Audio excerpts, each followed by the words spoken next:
All right, now that we've put 2012 to bed, we want to find out what's going to be hot in 2013. Lara actually talked to three of the biggest names in fashion, entertainment, and tech to get your very first look. New year, new trends, and they all come in threes, or so we hear. Our panel of experts is here now to keep you ahead of the curve in 2013. We have GMA's technology contributor, Becky Worley, in the house with the must-have gadgets. We also have Elle Magazine's own Josie, everybody, with the top fashion trends to look for women today. And then Chris Connolly, GMA contributor extraordinaire, with what we need to know about what's happening in movies and television. That's the idea. And I believe we would like to start with ladies first, if you gentlemen don't mind. Absolutely, go for it. So Becky Worley, let's talk about what's coming down the pike in the world of technology. Well, let's start with Apple, because that's what everybody kind of wants to think about. New iPhone, is it going to be the most exciting thing? No. Sorry. Right. Not expecting a big new iPhone release. Not expecting a huge innovation in the iPad. The one rumor that won't die from Apple is the full-screen Apple TV, like a big screen HD TV with FaceTime baked right in, iTunes. That may happen. Now, because we're not expecting a big iPad release, that creates a space for the Android tablets, for the Kindle Fire, for maybe the Windows hybrid laptop tablet. And Google's doing something too, right? We expect them to really bring their tablets to the forefront, because this is the window of opportunity for them. Now, the other thing that we expect to see, and this is sort of a nuts and bolts thing, is health and technology really melding more this year. Good. So we're going to have more gadgets that track all our steps we take every day, our calories we burn, and then it gets really medical in terms of your blood pressure or your glucose, and that's all going to be quantified on the internet. That's actually really terrific. Do you think if this Apple TV happens that it's going to be worth it? We always look to you to let us know whether or not we should go for it. You know, I don't think it's going to be such an innovation in the technology, but the ecosystem. Is it easier to use? Will it help me to get my media where I want to watch it? Yeah. I think Apple's probably going to be a little better at that than some of the others. Okay, so of all the gadgets, is there anything that we should definitely save our pennies for in 2013? Well, let's think about the fun stuff. And I just want to tell you that the Beats by Dre, this whole concept, yes, what do you think, Joe? Fashionable, right? Absolutely. This is not going away, because this is a trend. I can take these off now, yes, right? Okay. This is a trend for the kids nowadays saying, you know what, world, you're too much. I just want to go into my own little space. Now,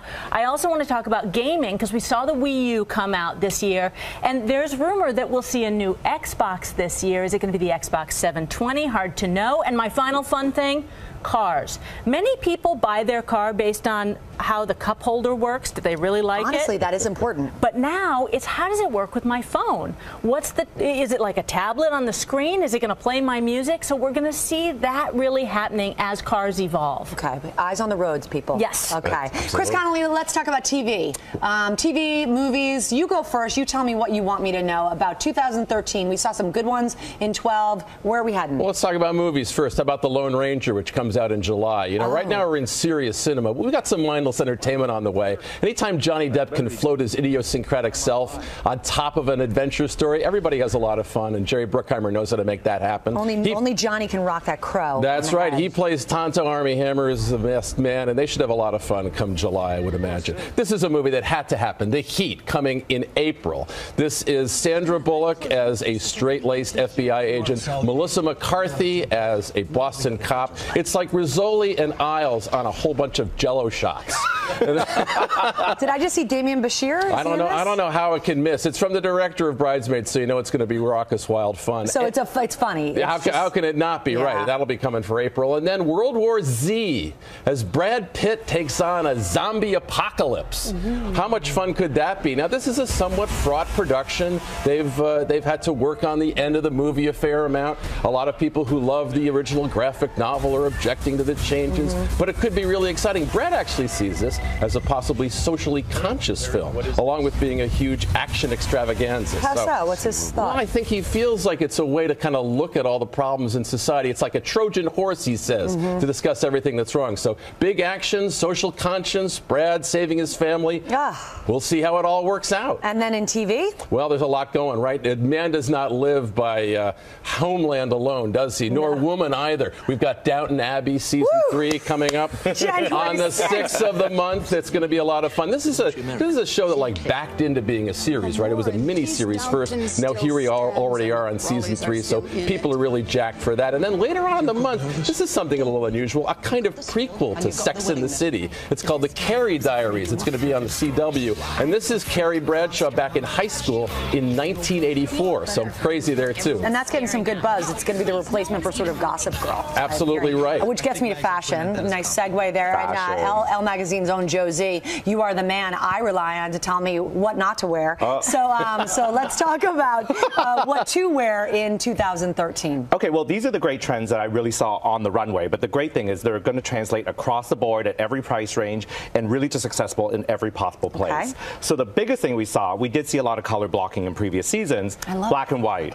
Black and white. We have been hearing a lot about black and white. It is. It's sort of that back to the basics. And I have to say, as much as we're in a new year, we're moving forward into the future, us fashion people love to look back. Yeah. And we've had the 80s, we have the 70s, 60s is a big decade for us this season. Okay, so 60s inspired, black and white is a huge trend. What's another look that we need to have? Well, again, looking to the back, and I have to say, this is what we call the 20-year itch, that we wait 20 years and everything eventually comes back into style. Why I hate to throw things away. You can't throw things away. You just have to hold on to it for 20 years. So grunge is actually making a return to fashion.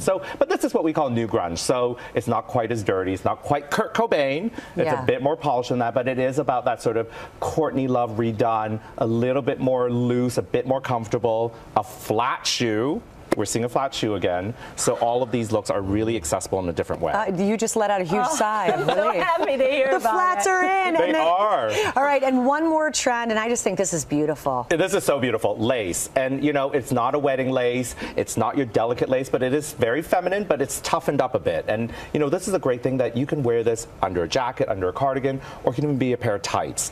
This is an all-over lace look, but that you can do it in so many different ways. I keep seeing it in your magazine and beyond. Worn casually. I always think of lace as wedding day or really formal events, but now, as you say, it's sort of it's broken out. Yeah, I think like sequins, you know, lace is one of those things that you can have a lot of daytime glamour. So it can be a touch of it that you can even wear with jeans, and it could just be a really easy way to sort of pick up your look. All right, the best of the best, letting us know what we need to know about 2013. We thank you all so very much. And Josie, thank you, because you gave us 2 more of his top fashion trends for 2013, and you can find them only on our website, goodmorningamerica.com on Yahoo.